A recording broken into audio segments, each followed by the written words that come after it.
True freshman tailback Ronald Jones II had a career-high 19 catches for 177 yards, earning him my Spotlight of the Week. It was this 74-yard run by Jones in the fourth quarter that virtually secured the win for the Trojans, putting them up 31-23.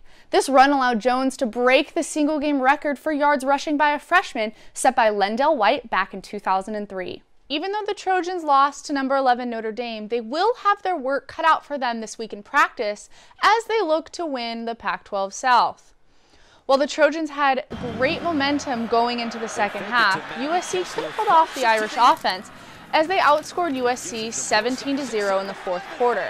Quarterback Cody Kessler was 30 for 46 with 365 yards, 2 touchdowns, and 2 picks.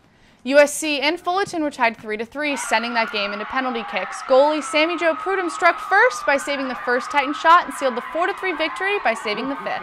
During the game, junior midfielder Morgan Andrews scored 3 goals in the second half, making her the first Trojan to score a hat trick in any postseason match. And my Spotlight of this week. And I'm joined by Andrews today. Hey, how are you? Good. Hi, Morgan.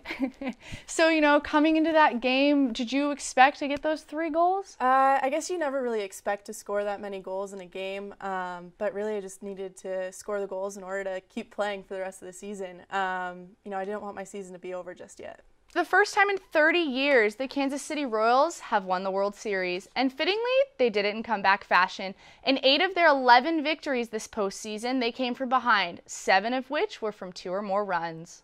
The Royals tied it up in the top of the 9th after being down 2-0. It took an extra 3 innings, but the Royals knocked in 5 runs in the top of the 12th. Ray Davis struck out 3 of 4 in the bottom of the inning to win the World Series.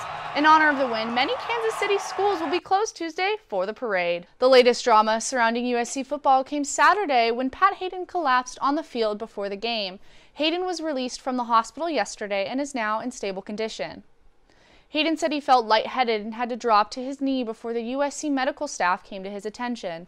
Hayden was able to get up under his own power. He was then taken to the locker room and then to a local Chicago hospital for evaluation. Hayden let the USC faithful know he was well when he tweeted this yesterday, saying, "Thanks for all the support. I checked out fine and am feeling great today. Proud of our effort versus Notre Dame. Came up just short. Beat the Utes." USC men's basketball features only one senior, but after returning everyone else, the team has great chemistry. The players are really excited to finally get together on the court. Honestly, everyone, especially the 2 freshmen, though. I'm sure you guys have heard a ton about them. Benny can really shoot it, space the floor. Chimezi's ultra athletic, and it's always good to be a Trojan and play with the guys I've been here with since the beginning.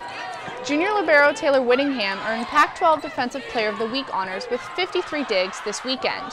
Haley thinks the team needs to continue to work on their serving and maintain their focus throughout the match.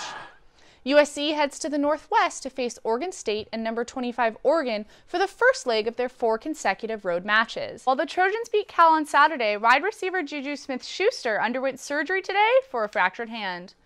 Smith-Schuster left the game in the first quarter. Interim head coach Clay Helton said that the surgery will repair his fractured hand. He'll be out at least 3 days. Smith-Schuster will be back when he's feeling healthy. And now onto the court, USC women's volleyball are no longer the number 1 team in the nation. They're now number 2 after suffering their first loss against number 3 Washington in the 3-set sweep.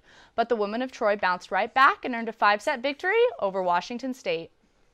Senior outside hitter Samantha Bricio led the team with 26 kills against Wazoo, but it was sophomore Brittany Abercrombie who had a breakout performance. Abercrombie recorded a career-high 16 kills against the Cougars. She recorded 27 kills through both matches for the team's second most kills on the weekend. She also tallied up 29.5 points. The Trojans got started late against the Waves, scoring 5 goals in the second half for that 8-2 win. On Sunday at Santa Barbara, the Trojans grabbed the lead in the first half and held defensively through the second to win 6-5.